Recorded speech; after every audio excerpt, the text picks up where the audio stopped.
on a l'impression d'être lâché par tout le monde. Le Grégoire ne nous écoute pas, parce qu'il nous fait comprendre que c'est bon, les boulangers, on ne pas parler de vous tous les jours, et Bruno Le Maire, c'est même pas la peine, puis notre président, bon, c'est bon, quoi, on a été trahi par tout le monde. Quoi.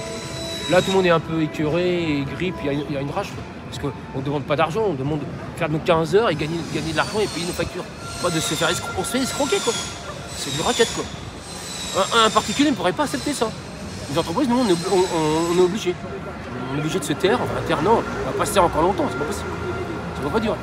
Ok, merci. Votre nom et votre prénom? Alain Guillois, je suis boulanger à Lens. Alain Guillois. Comment vous l'écrivez? G-U-I-2-L-O-I-S. Ok, merci beaucoup. À bientôt, merci d'être là aussi. Bonjour monsieur. Oui. Je suis indépendant. Les médias sont sympas à Paris, ça va? Non, mais on vous remercie de tous d'être là. Ça se passe bien? On est tous d'être là. Parce que je dis, bon, on ne nous écoute pas, mais vous êtes tous là à nous écouter. Alors, il y a quand même des gens qui comprennent notre malheur. C'est une grande première, déjà. Bah, vous avez déjà vu des artisans boulangers dans la rue? On n'a pas le temps. Bah oui. Et puis on n'a pas le temps, puis on n'a jamais rien demandé, on n'est pas là pour avoir des aides. Il faut prendre le temps. Et là, quelque oui, c'est pas prendre le temps, c'est que avant on faisait nos 15 heures, on fait 15 heures par jour, on demande rien, c'est un choix illégitime. Mais on arrivait à vivre de notre travail. Que là, on n'arrive plus à contrôler parce que les factures sont exponentielles et que c'est facile de balancer des factures tu passes de 2000 € à 6000 € comme ça, et sans rien. Vous-même, vous êtes boulanger? Oui, je suis artisan boulanger dans l'Orne. Ouais. L'Orne? Oui. Et comme on a, nous aussi, malheureusement, comme plus de 80% des boulangers, des compteurs jaunes, parce qu'on est... Pardon? Non, les compteurs jaunes, c'est des compteurs très haute puissance, à plus de 36 kW, parce qu'on a beaucoup de machines. Pour vous, bah oui. Ouais. Et voilà, de consommation, de puissance. Et on a plus de 10 salariés, dont on n'est pas éligible aux aides, comme 80% des boulangers. Ah. Dont ils nous font comprendre qu'ils vont aider les boulangers, mais c'est totalement faux, quoi. Ils vont en aider quelques-uns. Si vous vous déplacez pas aujourd'hui, ça avance pas. On va espérer que ça va avancer après. Ça peut peut-être avancer. Peut-être après, mais bon, je suis pas sûr. Vous pensez que le bouclier tarifaire, c'est une solution? De toute façon, c'est la seule solution qui nous reste. Pourquoi on le met sur les particuliers? Pourquoi on le met pas sur les entreprises? Oui, les particuliers, dès 1er juillet, apparemment, ça va. Oui. Ce sera plus là le bouclier. Ouais. Bah oui, c'est une solution à court terme, en fait. Oui, c'est ça, c'est à court terme. Mais nous aussi, c'est à court terme. Oui. Mais là, pour l'instant, on est en train de manger nos trésoreries. Quand vous payez, comme certains, ils payent de 2000 à 10 000 €, un mois, 2 mois, mais pas 5, 6, 10 mois, quoi. On ne peut pas payer 10 fois plus d'électricité pendant des mois. Il n'y aura plus de trésorerie, on ne pourra plus investir. Est-ce qu'on pourra payer nos salariés, nos charges, nos loyers? On n'en sait rien. Une solution à court terme, ça veut dire qu'après, il va falloir trouver autre chose aussi.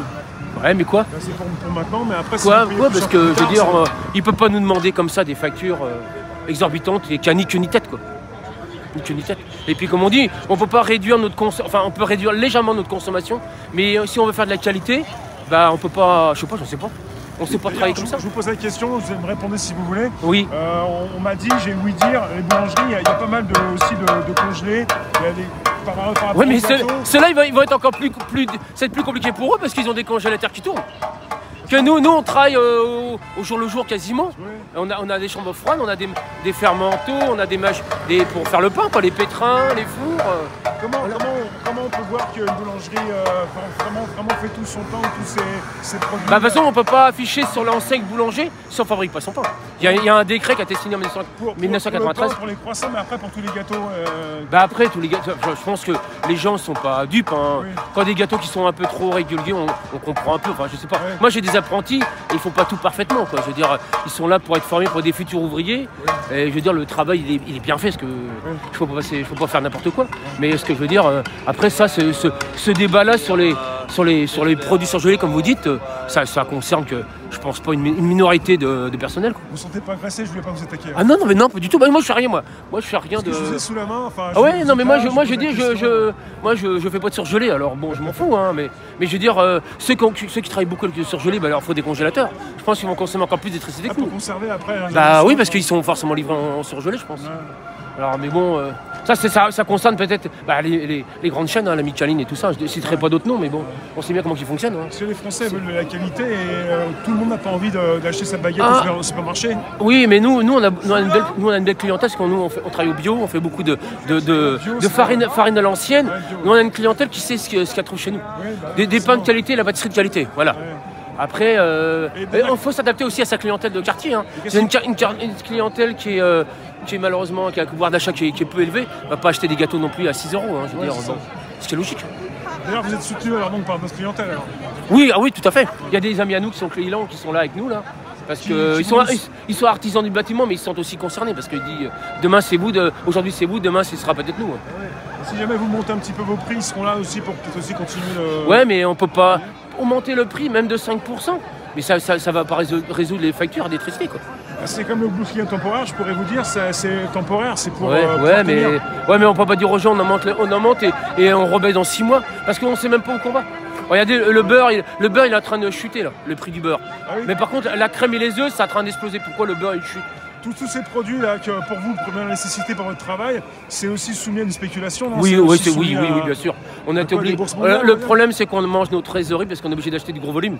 Avant, on faisait rentrer toutes les semaines. Maintenant, on est obligé de faire rentrer des palettes parce qu'on ne sait pas si dans 2 mois le prix sera là ou pas. Mais après, vous n'avez plus rien pour votre trésorerie, elle est moins. Bah oui, notre trésorerie déjà parce qu'on fait rentrer une tonne de sucre, une tonne de beurre. Il faut les stocker dans les frigos. Vous avez besoin de faire ça pour pouvoir continuer de travailler, quoi.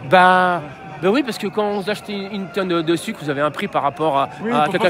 Oui. Plus le volume est important et moins c'est cher. Hein. Pour pas être soumis non plus à une augmentation assez rapide. Parce que nos fournisseurs sont incapables de nous dire la semaine prochaine à quel prix ils peuvent nous vendre. Tout le monde est dans le brouillard, quoi. Tout le monde on subit tous les jours l'augmentation. Mardi, c'est à ce prix-là. Jeudi, je recommande. On me dit, bah non, le beurre, il a pris 30 centimes, quoi. Alors quand vous prenez 100 kilos, bah, c'est tout de suite 30 euros. 30 euros là, 20 euros là, 10 euros là, et puis la marge, on la mange. Hein. L'électricité, c'est ce qui va flinguer pas mal de boulangers. Quoi. Vous en voulez au gouvernement ou pas? Oui, on en veut parce que on croyait que l'artisanat c'était le premier employeur de France et je pense qu'ils nous prennent pour des cons. Quoi. Le président a montré fièrement une baguette récemment. Oui, mais alors, la baguette, c'est même pas la bonne baguette. La baguette à l'UNESCO, c'est une baguette blanche. C'est une baguette toute bête. C'est pas la baguette de tradition. Monsieur Raffarin avait lancé en 1993 le décret sur la baguette de tradition. Ouais. Et on nous présente à l'UNESCO une autre baguette qui n'est pas du tout la représentative d'aujourd'hui. Ouais. Voilà. Ouais.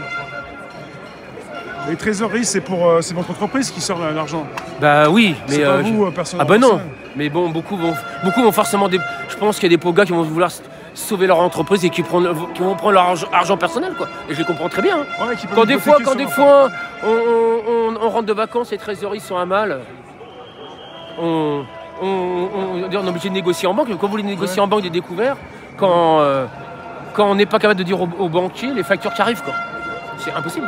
Et la banque, elle est là pour écouter ou elle écoute non? Oui, non, mais nous pour l'instant ça va. Parce que, mais si, l'année prochaine, quand on va voir, parce que le but du jeu de pérenniser une entreprise, c'est moderniser son matériel tous les ans. Donc chaque année, on essaie d'acheter une machine. Mais l'année prochaine, quand vous voulez aller en banque pour dire, tiens, je vais racheter une machine, celle-là, la façonneuse, elle vaut 8 000 euros, 9 000 euros. Vous allez me dire, ouais, mais vous avez vu les factures que vous avez en ce moment, la marge, elle est baisse, votre trésorerie est compliquée. Pour les fabricants l'année prochaine, ça va être compliqué. Hein. La situation, pour vous personnellement, s'est dégradée depuis combien de temps? 6 mois? Pas plus? Bah depuis déjà l'année dernière, depuis septembre-octobre. Là, octobre, on a vu que tout s'emballait et c'était pas possible. Et il y a eu certains d'entre vous, j'ai vu tout à l'heure M. Frédéric Roy, des déclarants, des personnes qui sont venues aussi pour vous regrouper, quoi. Il y a un regroupement de... Oui, mais nos syndicats, soi-disant, ne sont pas là. Là, c'est un comité qui s'est monté, quoi. Comité, à part. Hors syndicat. Ouais, hors syndicat. Parce que les syndicats, ils sont pas là. Ouais. Ils ont décidé qu'ils avaient réussi à obtenir ce qu'ils voulaient et que... Ah oui. Je crois pas pourquoi on va se plaindre, quoi. Bon. D'accord. Alors je pense qu'aux prochaines élections des syndicales dans nos départements, je pense qu'il va y avoir des règlements de compte, c'est obligé. On ne peut pas accepter qu'ils nous parlent comme ça, qu'ils nous disent c'est bon. Normalement, il y a dû y avoir des bus par les syndicats. Il y a 93 syndicats dans la maison de la boulangerie dans toute la France. Ils ne sont même pas là, aucun. Aujourd'hui, c'est réussi, il y a du monde quand même. Hein. Oui, on est content. Mais bon, tout le monde vient indépendamment. Ouais. Si les syndicats avaient monté des bus et tout ça, je pense qu'il y aurait beaucoup plus de monde. Parce qu'il y a des gens qui viennent de très loin, il faut faire la route. Et demain matin, on est tous debout à 2h du matin. Hein. Ouais. Quand tu te lèves à 2h du matin et t'as un jour de congé, parce que nous aujourd'hui, on a la chance d'avoir été fermés. Mais quand tu as un jour de congé, il faut que tu fasses beaucoup d'heures de conduite, le lendemain, il faut aller au taf. Ouais, hein. Demain matin, vous êtes matin. Demain matin, 2h, oui. Ouais, c'est lui, ouais. Faut qu'on rentre là et puis que... Nous, on n'est pas très loin, on devrait rentrer à 21h, 22h, mais voilà, quoi. Ouais, il faut que ça bouge. Dès aujourd'hui, il faut quand même s'avancer un petit peu.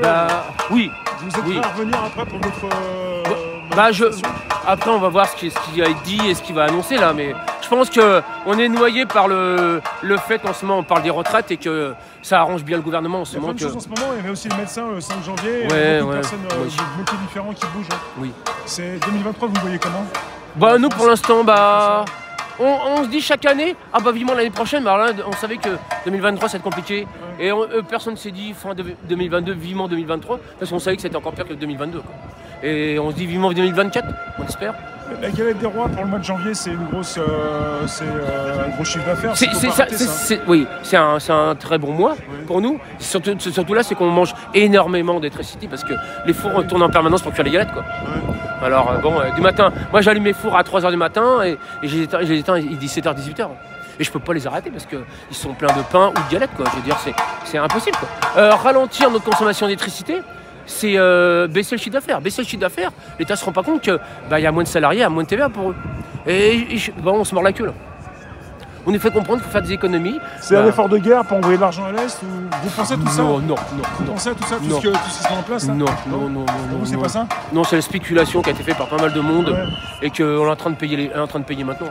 Parce que nous on a des blés, on travaille avec des meuniers et le blé il est produit dans la Beauce et la région de Chartres et tout ça. Alors je ne sais pas pourquoi on vient nous parler du blé d'Ukraine quoi. Je ne sais pas pourquoi on a monté autant la farine. Là, vous êtes entre vous, peut-être qu'il faut que vous ralliez et vous soyez beaucoup plus proche au niveau local de toutes ces personnes sans passer par ceux qui spéculent quoi. Oui mais je pense que le meunier il subit aussi. Hein. Ouais. Parce que le paysan qui vend son blé, il va le vendre au plus offrant. Dans le meunier, à un moment donné, il est comme nous, il dit bah, mais je peux pas payer non plus moi des sommes astronomiques quoi, parce que je peux pas la répercuter sur mes boulangers. Hein. C'est le coût de la vie, c'est tout ce qui peut augmenter, c'est tout ce que certains doivent répercuter quoi. Oui, vous ne voulez pas répercuter sur la. On a monté un peu, mais nous nos baguettes de tradition restaient toujours à 1 € depuis quelques années, mais même si on augmente de 10 centimes, ça va pas régler le problème de l'électricité. Parce que quand on prend 5 à 6 000 € par mois d'électricité en plus de notre consommation normale, c'est pas possible. Dire, là, l'augmentation de l'électricité, ça fait combien de temps que ça augmente chez vous? Nous, depuis 4 mois déjà. Et depuis 4 mois, vous pouvez payer? On paye parce qu'on mange la trésorerie. Oui. C'est-à-dire que la trésorerie, au lieu d'avoir, mettons, une certaine somme, tu arrives à baisse, mais dans 5 mois, on sera à zéro. Quoi. Et quand on va arriver à payer les salariés, les charges, et voilà. Comme beaucoup d'entre vous ici, vous savez que quelque part, dans quelques semaines, ça va être fini. Quoi. On n'y pense même pas parce que oui, on sera en négatif, ça c'est sûr. On sera tous quasiment en négatif. Mais on espère que le gouvernement va réagir. Quoi. Je vois qu'ils se rendent compte. Quoi. On est quand même des 33 000 boulangeries en France, on a quand même des salariés. Et si on licencie, il va falloir qu'ils payent les chômeurs. Et ça fait vivre aussi beaucoup de familles. Mais oui, et puis nos fournisseurs aussi. Matières premières. Les boulangers qui ferment n'achètent plus de beurre, n'achètent plus de compote, n'achètent plus de pommes, n'achètent plus de fraises localement. Tout est là aussi. Hein. C'est une chaîne sans fin. Hein. Un maillon qui décroche, et tout le reste suit. Hein. Effet domino par rapport au reste de la société. Oui, tout à fait. Ouais. Vous avez toujours confiance dans les syndicats? Non, plus maintenant. Pas maintenant, pas ce qu'il nous a fait là. Oui, mais même on est tous là, tout le monde le dit là.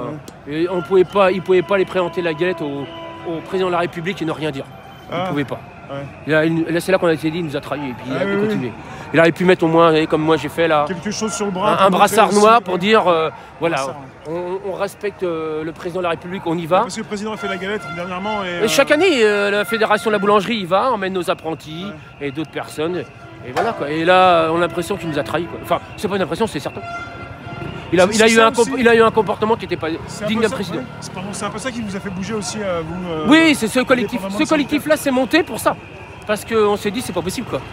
Il peut pas être allé là-bas et ne rien dire quoi. S'il est revenu, ah oui non mais vous allez avoir 20% de bouclier fiscal. On n'est même pas éligible, alors son baratin, il se le garde quoi maintenant. Là, on a compris, hein. On a compris qu'il sera jamais avec nous et que voilà. C'est comme tout le monde dit, c'est du copinage et puis terminé. C'est triste mais bon c'est comme ça. Je vous dis bon courage pour la suite, merci à vous tous d'être là parce que il y a beaucoup de gens comme vous, des journalistes et des. On est là pour informer les Français. Oui, mais vous savez, des fois, la communication, quand elle est là, ça passe mieux. Et on a besoin de vous et on vous remercie tous. Merci. Votre prénom, m'a dit Alain. Ouais. Et vous pouvez nous dire d'où vous êtes de l'Orne. Votre boutique, comment ça s'appelle La Hallo Blé à Lançon. Lançon 61, département de l'Orne. Préfecture de l'Orne. Merci, monsieur. Allez, à bientôt. Merci encore. Oui.